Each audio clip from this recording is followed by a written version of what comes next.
Welcome to Rio de Janeiro, the city of samba, beaches, and carnival. But today we are not here for Copacabana sunsets or the iconic Christ the Redeemer. No, today we are leaving the postcards behind and venturing into Rio's hidden side, the lost places that tourists never see. Behind the glamour and rhythm lies another Rio, a city of abandoned mansions, forgotten theaters, ghostly train stations, and ruins that nature has started to reclaim. These places whisper of glory, of tragedy, of stories untold, inviting us to step closer and listen.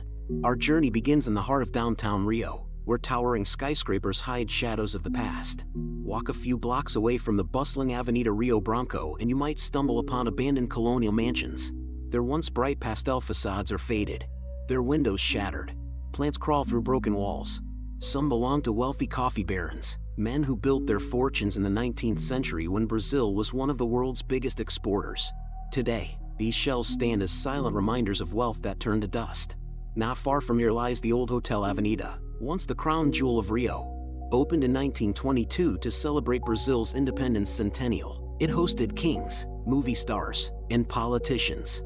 Its halls echoed with jazz. Its chandeliers sparkled with champagne nights. But in the 1950s, the glamour began to fade, and by the 1980s, the hotel was abandoned. Now, the ruins remain a shadow of their former glory, a lost monument in a city that has moved on. Standing before it, you can almost hear the echoes of a bygone age. And then there is the mysterious case of Rio's abandoned theaters. The city was once filled with performance halls, places where opera, samba, and plays flourished.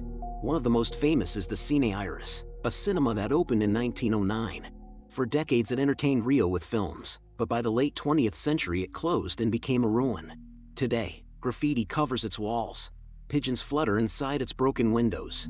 Yet if you step close, you can still see fragments of decorative plaster, columns, and velvet seats, a fading ghost of cultural splendor. But the most legendary of Rio's lost places has to be the infamous Cidade Fantasma of Vila de Teixeira. High in the mountains outside the city, this was meant to be a luxurious resort town, with chalets, hotels, and restaurants. Construction began in the 1950s, but due to financial collapse and political shifts, it was never completed. The half-built structures stand frozen in time, swallowed slowly by forest. Walking there feels like entering a dream abandoned mid-sentence, a whole city that never came to life. Back within Rio itself, the Jardim Zoológico has its own forgotten corner. While the zoo still functions, entire sections lie abandoned. Enclosures once meant for elephants or big cats are now overgrown with vines. Silent and eerie, the ghosts of animals seem to linger in the air. The place feels like time itself has stopped. One cannot talk about Rio's lost places without mentioning its train stations. The Central do Brasil station is still alive with daily commuters. But venture to smaller, forgotten stops along old railway lines and you will find crumbling platforms covered in weeds. Stations like São Cristóvão once buzzed with activity but now sit in partial abandonment. Their faded signs point to destinations that trains no longer reach. The silence on these tracks feels heavy, broken only by the wind and the rustling of leaves. And then there is Ilha Fiscal, the fairy tale palace that witnessed the last imperial ball of Brazil in 1889, just days before the monarchy fell. While the palace itself has been preserved as a museum, its surrounding docks and storage areas tell another story. Rusting warehouses, broken piers, forgotten corners where time seems to stand still. It is the place where Brazil's imperial dream ended, and stepping there feels like walking into the twilight of a vanished era. Rio is also home to forgotten industrial sites. Old factories and warehouses, once filled with workers and machines, now stand silent. In neighborhoods like São Cristóvão and Benfica, entire blocks of industry have been abandoned. Their walls have become canvases for street artists. These ruins are both haunting and beautiful. They are monuments to a time when Rio was Brazil's booming industrial heart. Walking among them, you feel the clash of decay and creativity, silence and new voices. But not all lost places are urban. Deep in the Tijuca forest, the world's largest urban rainforest, ruins hide among the trees. Crumbling aqueducts, stone bridges, colonial farmhouses reclaimed by jungle. The forest whispers of centuries of human presence. Slaves once worked here on coffee plantations before the forest was replanted in the 19th century. To walk in Tijuca is to walk through layers of history, where nature reclaims what humans leave behind. And speaking of plantations, Rio and its surrounding state are dotted with fazendas, vast estates that once grew coffee, sugar, or cotton. Some are preserved as museums. but many lie abandoned, their grand houses collapsing slowly. Imagine ballrooms now filled with bats, staircases crumbling under vines, tiled floors cracked and hidden beneath moss.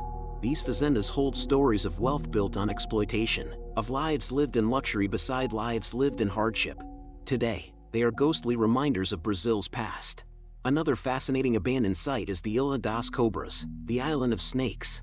Once home to military installations, some parts remain active, but others have fallen into ruin.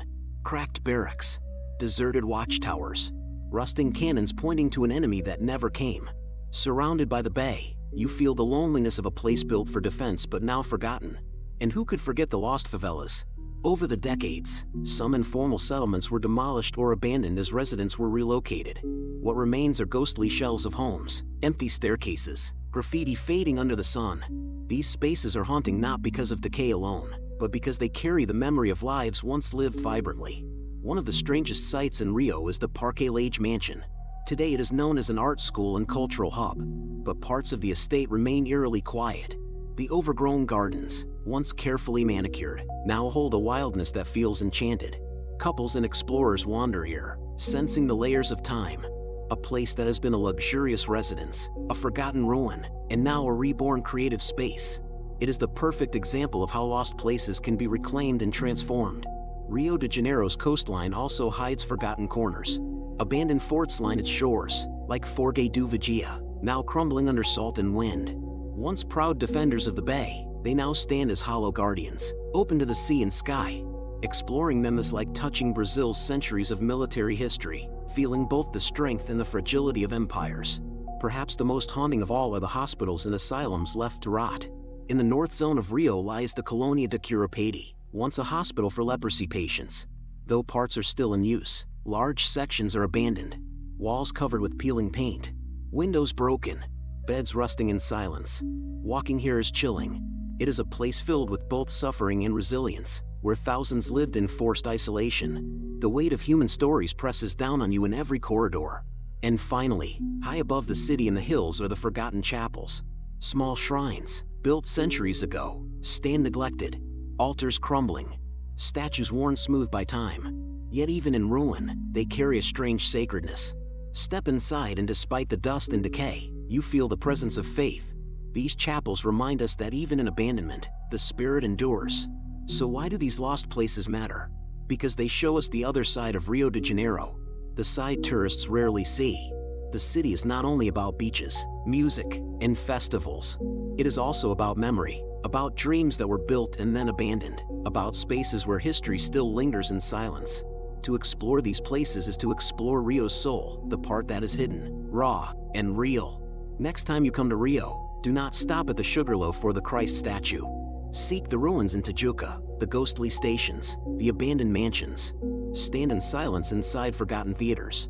Let the vines brush against your skin as you walk through a crumbling fazenda. Because in these places, you will find a different Rio. A Rio of secrets, of shadows, of stories waiting for those brave enough to listen.